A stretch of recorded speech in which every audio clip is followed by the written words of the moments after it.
Hi, I'm Greg Schaefer, and welcome to the Virtual CISO Moment. I've got Joseph Gunnells with me today. He is a vCISO and information security consultant with a strong background in cyber defense, organizational leadership, and business strategy.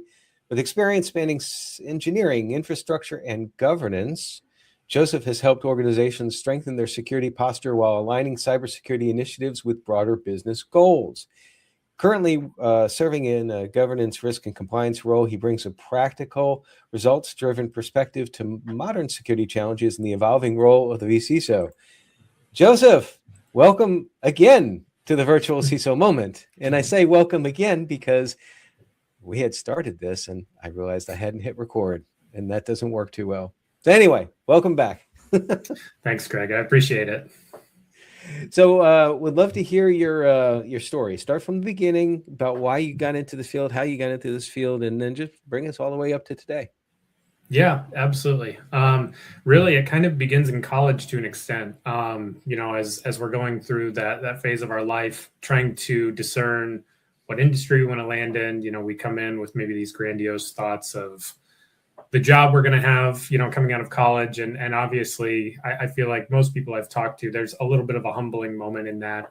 I thought I was going to be in aerospace engineering, very quickly found out that my math acumen was nowhere near good enough to maybe push the bounds and become the astronaut I was hoping to be. Oh, I got to stop there because that's exactly my story back 40 years ago. I was an aerospace engineering major, and And what killed me wasn't necessarily math, although I hated differential equations. But and finite elements was difficult as well too. But the Cold War killed me because it ended. And all of a sudden, you had a glut of all these aerospace engineers. So different reasons for falling in. But you're the first aerospace engineer that I have been able to relate with on this podcast. Go right ahead. Continue on. Yeah, absolutely. So I always also had a lot of interest, obviously, in IT. My dad's been in IT administration for decades and grew up just kind of around him, having numerous workstations in the home office. He works for a university. And also, when I was in high school, he helped me build my own desktop. So from there, I kind of looked at my options. I pivoted a little bit in college, switched over to management information systems. Just because then it felt like it was a nice blend for me, because up until that point, I've been working in restaurants. I had moved up to managing restaurants as well, and then actually getting into the higher echelon of operations just within the restaurant industry. So I was looking at things like our profit and loss. I was looking at the cost of goods sold. I was in charge of labor costs as well. So, firing, hiring, all the staffing, the training of managers in between there. So I kind of quickly started to discern that while I enjoyed IT, I also had this element of working alongside people that I really enjoyed as well. So coming out of college, jumped right into an IT consulting firm, was doing a little application development, switched over to an infrastructure role. While I was there, really just started building out a lot of the technical skill set that you don't necessarily get in college, right? They talk a lot about what you'll be doing, but you don't necessarily get some of that hands-on work until you're really in that first role. So it was good. I kind of drifted away from application development. I never had a strong acumen for writing code, honestly, and it's never really been my passion. But the nice part about working in that consultancy was that, you're getting all of these different clients with all these different needs, and what they need from you looks different with every engagement. And I really enjoyed that because it kind of gave that lens of back in the restaurant industry where every day was different. It presented a new problem. I got the same thing in this consultancy.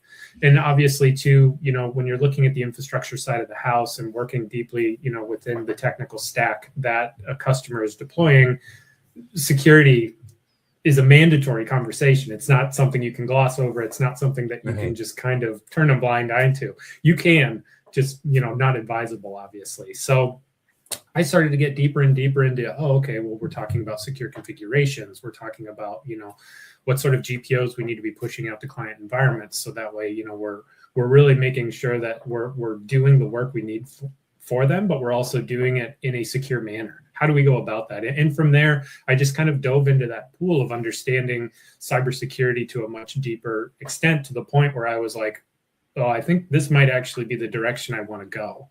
And from there, I moved to a different organization where I was actually working internally as a cybersecurity engineer, just so that way my focus was solely on the cybersecurity aspect, which was really great. Had a great team alongside me from an engineering perspective that I got to learn from. My direct manager was really great at kind of bringing me along and honestly putting me more into a security architect type role in that position. So I really have a lot of different elements to that position where, I'm looking at the endpoint protection, but I'm also writing policy, right? I'm also deploying security awareness training to the organization. So I'm getting a lot of these different elements. And then from there, it was an unfortunate aspect to that. Greg, this is where we had our introduction. There was a reduction in workforce, and I think of upwards of a few dozen people were let go of, and I was just kind of in that swath of individuals. So that was unfortunate.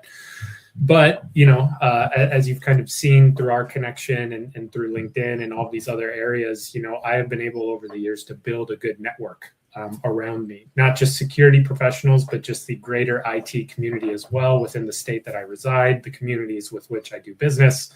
And I had some individuals reach out almost immediately and say, hey, we have a position open. We like you a lot because we've met you. We know who you are. Yeah. You'd be interested in maybe coming on and doing some information security consulting with us. And I was like, well, I don't have a job. So yes, I would be very interested in discussing this position. And it turned out to be the right fit. And to your point in the intro there, now I'm working in the governance, risk, and compliance space as a virtual chief information security officer. And kind of like I highlighted, it's nice because I really enjoy being able to interface every day with clients, have those conversations around security, but then also bridge that further with how the business makes money and what are some of the needs that they have that I can help add value with. And that's kind of where we're at today. So you had a reduction in force and RIF, I guess they referred to it as. And you brought up something that I think bears repeating and landing on. And let me preface by often, well, I shouldn't say often, but occasionally I'll get pings from people on LinkedIn that I've been connected to for years, but that I haven't heard from in years. And it seems like that they only increase their LinkedIn presence when they need something. Tell me from your perspective what the value is. And you were saying that well, when this riff happened, you already had built out a network. And to me, that kind of speaks to, well, if you constantly are trying to take from something without giving, it's going to be a lot less impactful. You need to be constantly giving so that when that time comes, you have that established. Was that a conscious decision that you made, or was that just something that naturally came from how you are? I'd like to say a bit of both. Not the best answer in the world, but, I've obviously, as I've come to grow in my career, I totally understand that aspect of when you give of yourself to other people, when you provide value to other people, the community with which you're in, it's just the right thing to be doing. And if you're doing that honestly and with integrity, it tends to give back, even to your point when you're not asking for anything necessarily, right? Or when something adverse happens and you do need help, those people are more than willing to help because they know your character, they know your individual aspects that you've kind of built along over time. It really just helped to, I was young in the career. I was new in the cyberspace. I was going to conferences, but I wasn't afraid to, just chat with people, whether it was someone who was just a sysadmin or it was a CIO, of a large enterprise organization. I just engaged in these conversations. I asked a lot of questions. I asked, can I connect with you on LinkedIn? Kind of that way, if I have any additional questions, I can reach out and, we can continue the conversation, not coming at it from a what can you do for me perspective, but me just being like, I genuinely want to be in this space, right? And you have the experience that I'm looking for, right? So I'd love to just be able to grab coffee, message you and just be able to keep that conversation going.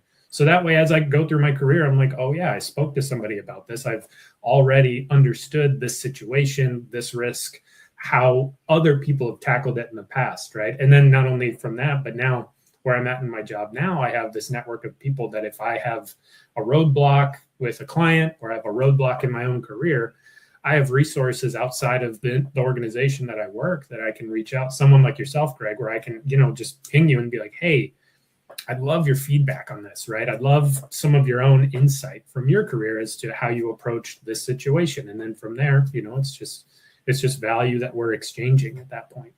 Yeah, and I'm certainly very receptive to that. What I'm not receptive to is that, like, if I connect with someone and immediately they want to schedule like 30 minutes with me, I don't even know you, and they just want to like pull like all sorts of advice from me. I'm like, oh, wait a minute. I connected with you because I want to form this relationship. I believe in the power of community. And I'm kind of not an extrovert, actually, which would sound a little surprising doing this podcasting, hosting stuff. But you mentioned I think you mentioned conferences, got me thinking.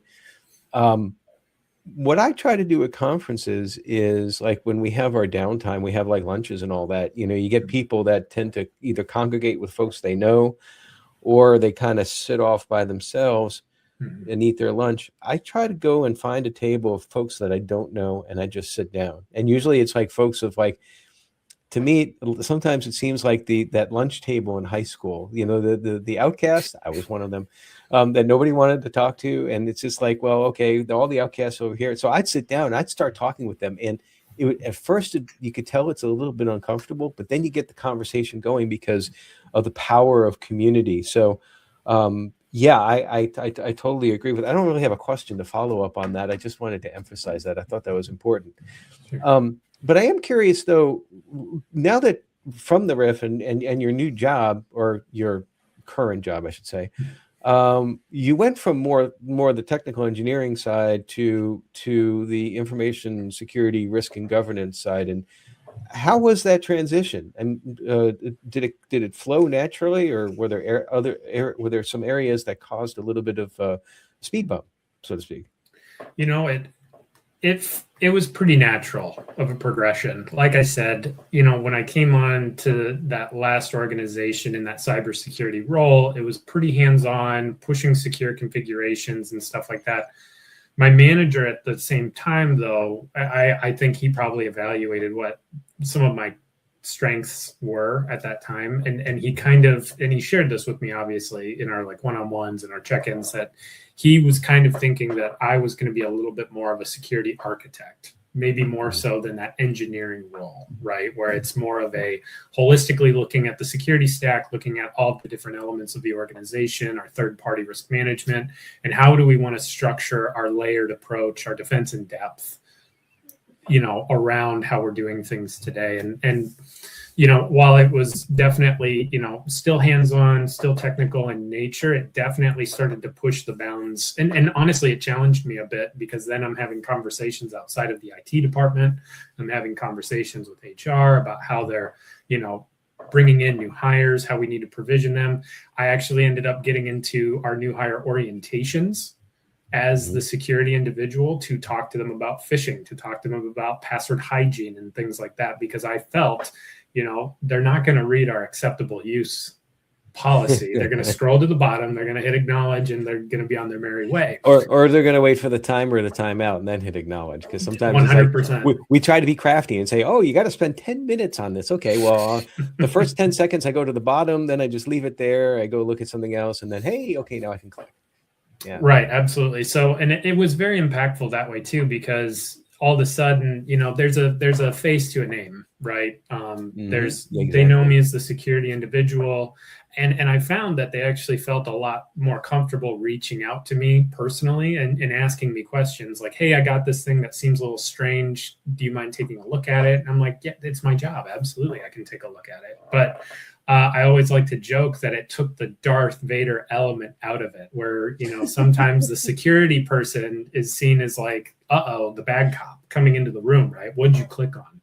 Why did you do that? Right. You can almost hear like the Dark Lord of the Sith theme as you walk into the room, Right, exactly. So I wanted to kind of remove, some of that element to it. I wanted it to be like, oh, we know Joe. He's our security guy. He's actually looking out for us, and he wants to help us remain secure. So I kind of put myself out there to an extent. I wasn't just a, IT individual in the back, just doing some of the behind the scenes stuff. I kind of put myself in front of the organization. So not to be too long-winded, but when I moved into the position I'm currently in, being a vCISO, it felt very natural just because I'd started having those conversations, especially from like a leadership perspective too.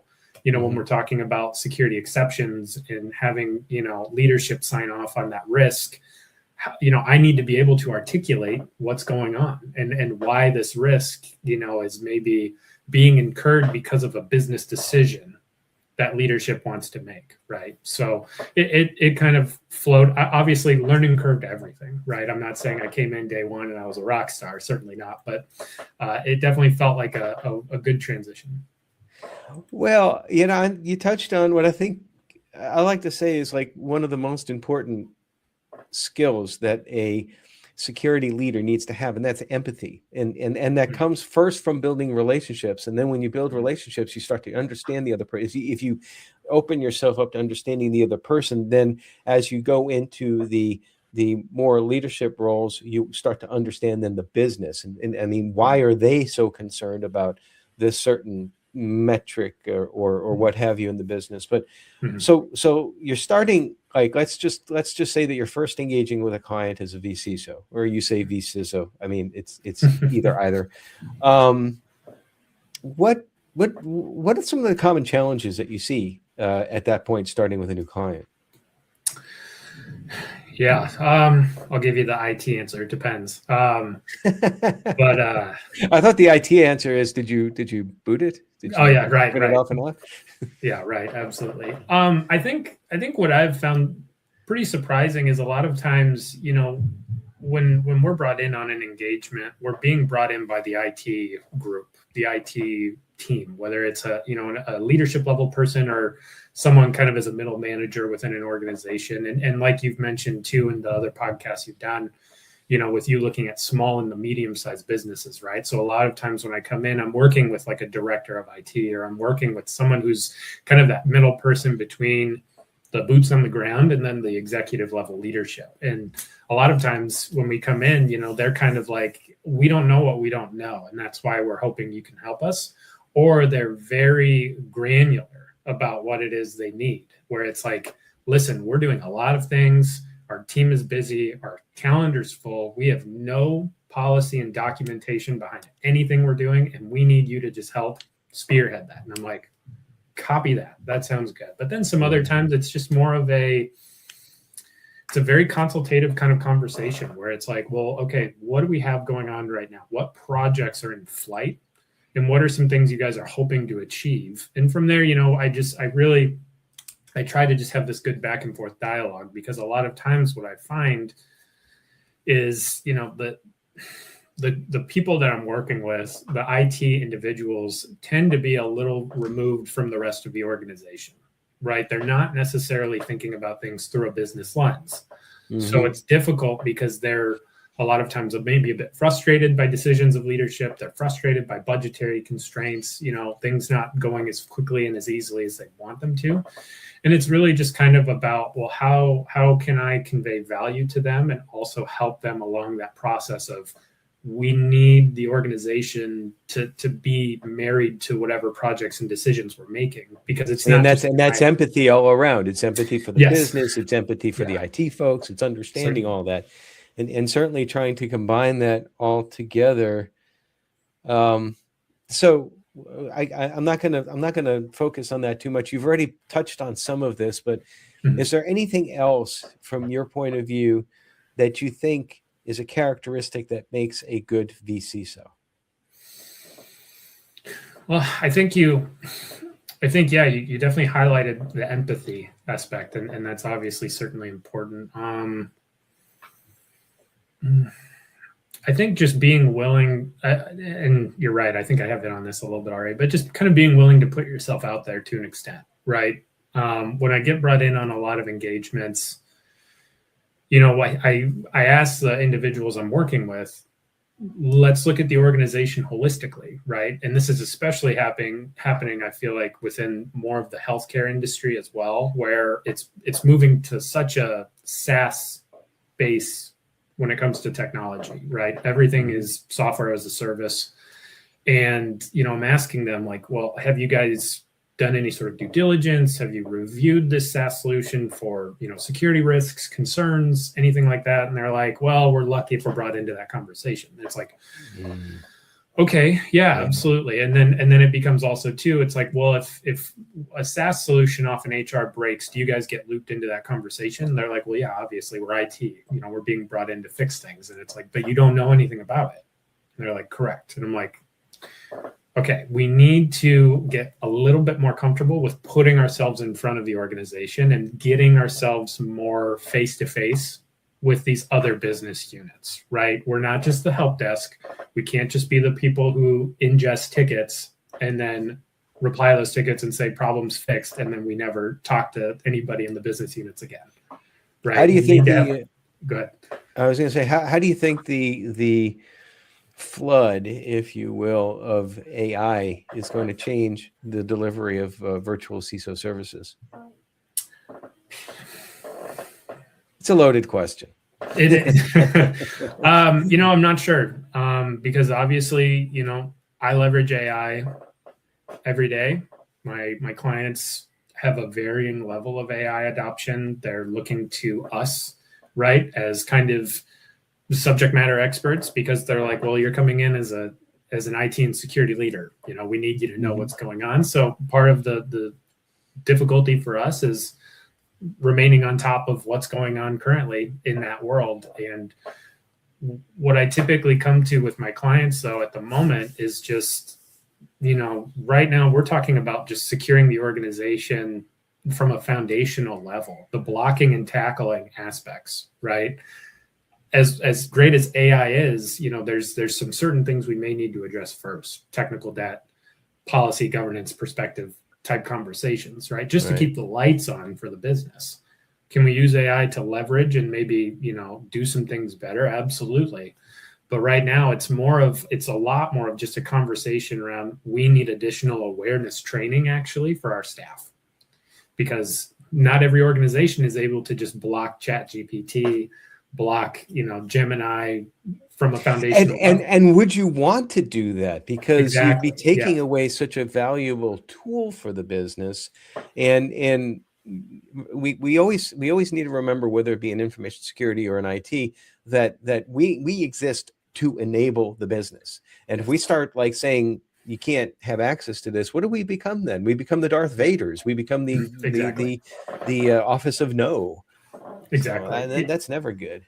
Right. And some of these conversations, you have a very gung-ho IT leader who's like, we're just going to block everything. And I'm like, okay, sure. Slow down, Beavis. But I'm like, if that's the direction the business wants to go and that's articulated by leadership, great. Like, we can absolutely do that. But that's one of the biggest issues that I'm sure that you see as well too. It's just like, IT doesn't own risk management. IT should not be making risk management decisions. IT should be taking direction from risk management. And this sort of thing is like, I'm going to block everything. It's the worst thing that somebody in IT can do, because now you're taking ownership for something that you don't. You're taking responsibility for something that you don't. And that's just going to end up in problems. That's why role clarity in this whole ecosystem, I think, is hugely important.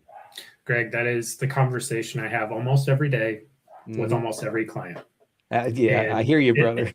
even just when we're doing things like risk assessments, right? Like a NIST CSF risk assessment, one of the top findings I'm always putting on the risk assessment is that we just don't have a security exception process in place.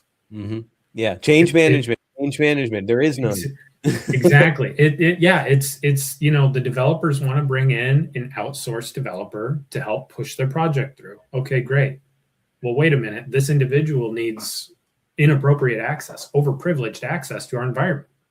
Yeah. What are we going to do about that? Well, IT obviously is going to hem and haw and say we shouldn't be doing this, but they're not going to do anything about it, right? So then it's like, well, no, we need to document this security exception formally, and we need to cascade this to development leadership, and then even potentially a C-level individual to have them, to your point, sign off on that risk. Yeah. Articulate that risk. It's been identified, and now somebody has to own it. And I always bring that back to them. I'm like, guys, I'm here. So 100% of IT risk does not fall on your shoulders.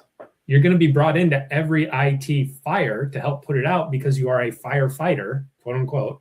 But that, you're not responsible for 100% of the risk to the organization. To your point, Greg. Yeah, absolutely. Yeah, and that's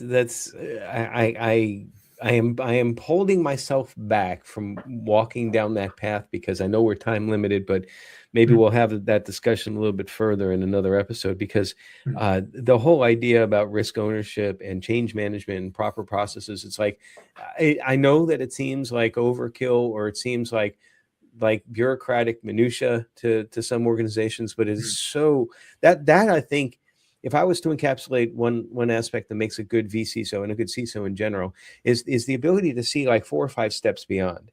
It's like, we're not doing this to make your life harder today. Yes, it's going to make your life harder today. We're making this so that your life is easier five steps down the road. Fair to say? Yeah, absolutely. Wow, my hand is like really huge. Right. That's what I try to articulate too, with that exception process in general, because typically when we're doing that, there's not, like you said, there's not a governing risk management policy or standard to help them make their decisions. So what I hope to do is, I'm like, guys, we're going to take this new security exception process. We're going to leverage it today, because all of a sudden, when executive leadership starts getting all of these documents that say, hey, you have to sign off on this risk, they're going to start asking questions, and they're going to start asking the right questions. Right, because they own the risk. They're responsible. Exactly. So I mean really responsible, like in monies and jail times, and responsible. So 100%. I try to articulate that. I'm like, all of a sudden, when you're asking a leader to sign off on risk, eyebrows get raised, questions start to get asked. And then that's where we start to, piece by piece, build that momentum forward into generating more of a formalized approach to risk. That, I'm not saying IT has to own, but we can at least take some responsibility to push this forward, right? Mm-hmm. Well, I think it's fair to say, though, that we know the right way to do it, and sometimes getting everybody on board takes some time. And while we're trying to do that, we're trying to fight off threats, and it's a very stressful environment. And I encourage folks, yes, we're moving into the third segment now. I encourage folks that we can do our best job only when we take care of ourselves the best we can as well. And that means that the stress that we live, that we endure, that we have to put up with as part of our jobs every day, we need a way to decompress it. I mean, information and cybersecurity is not unique to this. Obviously, there are jobs that are more stressful, but it doesn't change the fact that we have a responsibility to ourselves, to our families, and to our jobs and to our careers to be able to decompress in a positive manner. What's one of the things that you do to decompress? One of the things I've gotten into the last few years is jujitsu, primarily. Oh my! Oh, hitting things, yeah. Or that's not just hitting things; that's all grappling. Yeah. Good way to think of it, just grappling in general. It's incredibly, it's kind of antithetical to what you said. It is incredibly stressful on the body. But it, in the same way, really gives a lot of endorphins to the mind. So you take a lot of that physical pent up energy, you release all of it. Your brain is then just kind of emptied out from this really intense physical exertion, and you feel a lot better. Personally, as long as I'm not twisted into a pretzel, obviously, and physically injured, because then that introduces a whole new can of worms there. But that's one of the things I do. But also, I think something I do as well is I try to get outside every day, get in some sunshine, eat a relatively clean diet that's not, just wreaking havoc on my body. So I'm just fueling myself appropriately. So I do feel good. I'm glad you brought up diet, because that is something I don't really talk too much about that on the podcast here, but sure. I have, as I've gotten older, I have found the importance of being very consistent with what you put into your body, and knowledgeable and intentional is way way too much ignored, I think, when you're younger. I know I'm kind of starting sounding like an old fart here because I am, but it's like I have learned that the difference in feeling if you treat what you eat right, and it allows you then to do all the stuff, jujitsu, go outside, have fun, and all this as well too. So, yeah, we don't often talk about nutrition on this podcast, but I think I might have to do some talk about that because I'm big at tracking. I track my macros every day. So awesome. Well, and to add to that, the stress of the job is not an excuse to just pile whatever we want into our mouths. This is amen. A huge takeaway from my wife and I. Is like, we are stressed. We have young kids. I have a demanding job. That does not mean it's not an excuse. We're not getting pizza. We're not getting beer. We're not doing all of this, the silly stuff in between that's just going to bloat us and make us feel miserable. We're going to intentionally. And it's a spiral because if you start doing that, then Yes. you start feeling miserable more. And people who are in that spiral just don't see it. So what future plans outside of the fact that I doubt that you're going to go out and have pizza and beer tonight? No, Friday night. No, we're probably going to grill steak and just spend time with our kids. That's really our goal here. So. But future plans, I'm really enjoying this leg of my career. I learn something new every day. And obviously when we're talking about the regulatory environments, there's always something to be uncovering, right? Whether you're looking at, especially, maybe even the DoD space today and the things with CMMC, the fact that HHS is looking to propose new security rules to HIPAA, just trying to stay on top of all those things and not even referencing AI. At that point, right? Like not even opening that door, but having to just continuously learn and continuously help our clients by adding value to their environments, their security posture, and their governance overall. It's just really great. And I do like the aspects of security leadership. And I hope as I grow into my career and I continue down this path, I do hope additional leadership opportunities open. But obviously, I think I'm in the phase of my career right now where patience is really the virtue. It's just continue where you're at, continue the work you're doing, continue to deliver. And those doors and opportunities, especially, keeping that network strong, always introducing yourself to people you don't know at conferences, and then following up and seeing how the folks you have met are doing.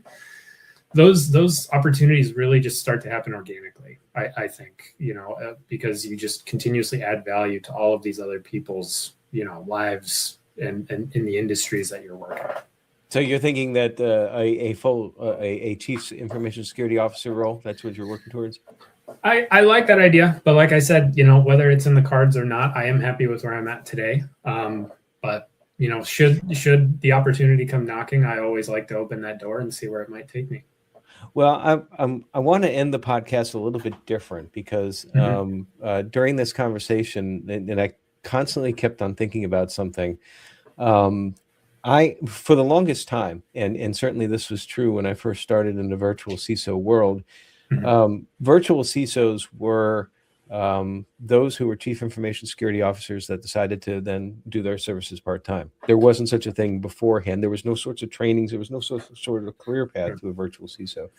And then several years later, there was this push for folks that maybe had a few years of IT security management to slap the moniker of vCISO on their profile, and then suddenly they're vCISO. They just didn't understand risk management. And then as that's evolved, and part of this I saw through the vCISO program that Security Studio does, but also through talking with folks like yourself who have actually organically come up in the virtual CISO space. And I love that because you have that exact right mindset to help SMBs. In the end, that is what we all need to be doing. And that's why I was so against the idea of people just originally not having the experience of being a CISO, but I've seen that evolution over time.